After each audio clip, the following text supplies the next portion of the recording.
বাংলাদেশে আবারও আলোচিত ঘটনা, জুলাই যোদ্ধা মাওলানা মামুনুর রশিদ নিখোঁজ থাকার টানা 4 দিন পর অবশেষে জীবিত উদ্ধার হয়েছেন।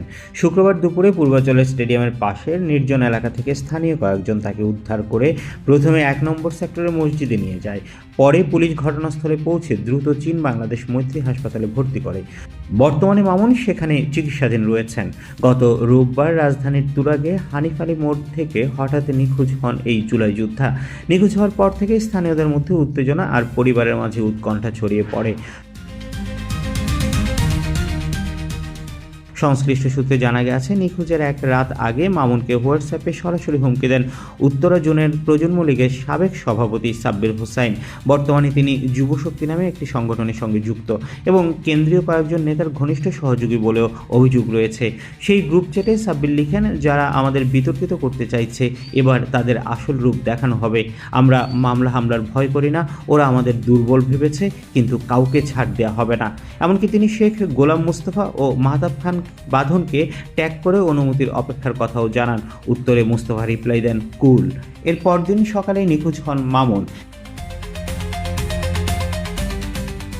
চিকিৎসাধীন অবস্থায় গতকাল সন্ধ্যায় সাংবাদিকদের মামুন বলেন, ফজরের নামাজ শেষে হাঁটতে বের হয়েছিলাম। তখন রিকশায় থাকা 3 জন এসে বলে, বাজারে প্রতিদিন চাঁদাবাজির শিকার হচ্ছি, একটু দেখে যান। আমি রাজি ছিলাম না, কিন্তু তারা অনেকটা জোর করে আমাকে নিতে থাকে। বাজারের কাছেই হঠাৎ একটি মাইক্রোবাস এসে দাঁড়ায়। ভেতরের থেকে 3 জন, বাইরে থেকে 3 জন। তারা আমাকে ধাক্কা দিয়ে গাড়িতে তোলে। এরপর সাব্বিরের ছবি দেখায়। আমি চিনতে পেরেই জ্ঞান হারিয়ে ফেলি। মনে হয় আমাকে চেতনানাশক দেওয়া হয়েছিল। তিনি আরও জানান, এরপর যখন গান ফেরে দেখি আমি একটি চেয়ারে বাঁধা অবস্থায় আছি। পুরো সময়টা চেয়ারে বসেই কাটিয়েছি।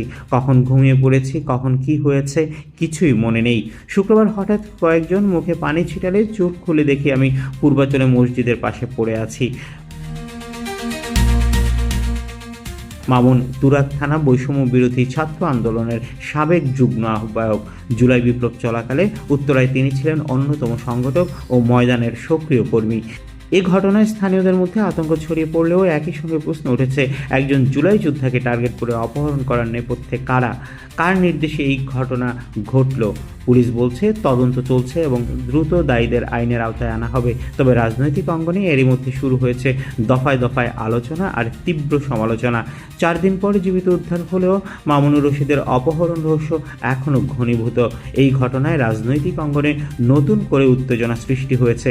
এখন সবার নজর আইন শৃঙ্খলা রক্ষাকারী বাহিনীর দিকে। Suman Salauddin, desk news, 0 TV.